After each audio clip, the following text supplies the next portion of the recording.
The cinematic stage of entertainment has provided us countless memorable moments year after year, and thus it is almost unfair to award one single performance over the other seamless nominees. And yet, for our own personal amusement, a classy pissing match must be held, and so the Oscars were born. Thus an academy was formed.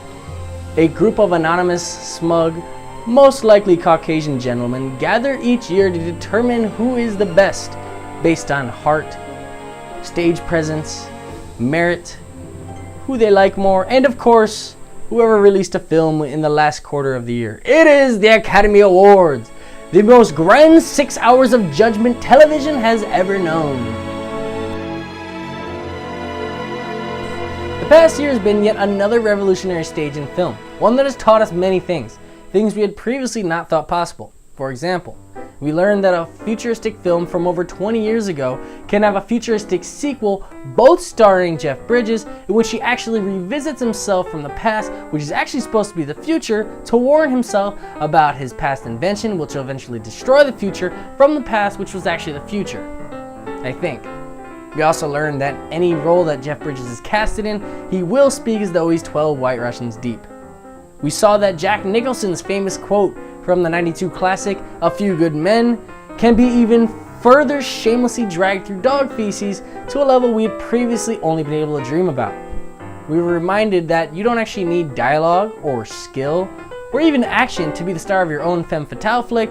You just need to be super ridiculously, redonkulously hot.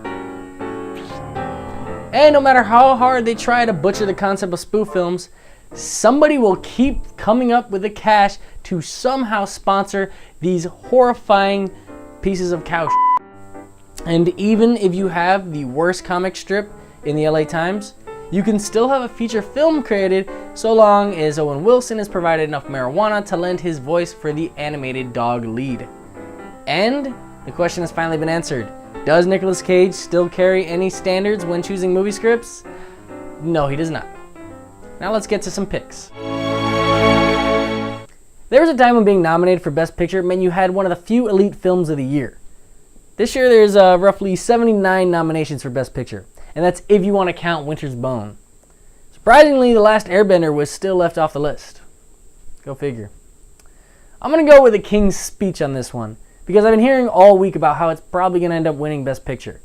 And traditionally, you don't necessarily need to actually have the Best Picture of the year to earn the nod. You just need the best propaganda team. Aye aye, King's Speech. Natalie Portman will bring home her first Goldman through her riveting ability to capture the essence of a troubled ballerina involved in a warped dimension of batshit craziness. Plus, I hear she totally gets down on Mila Kunis. 3 words. Distinguished English dude. It's in the bag.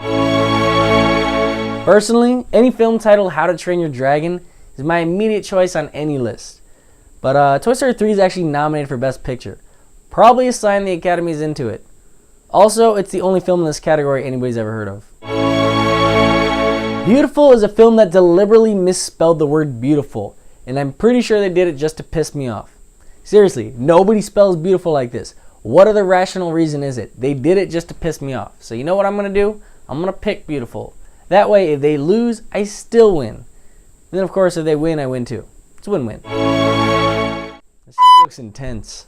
It's a f***ing wolf man. I don't know. Do you even care at this point? Fuck, I haven't seen any of these movies. Why are you even listening to my picks? You pick the awards nobody cares about.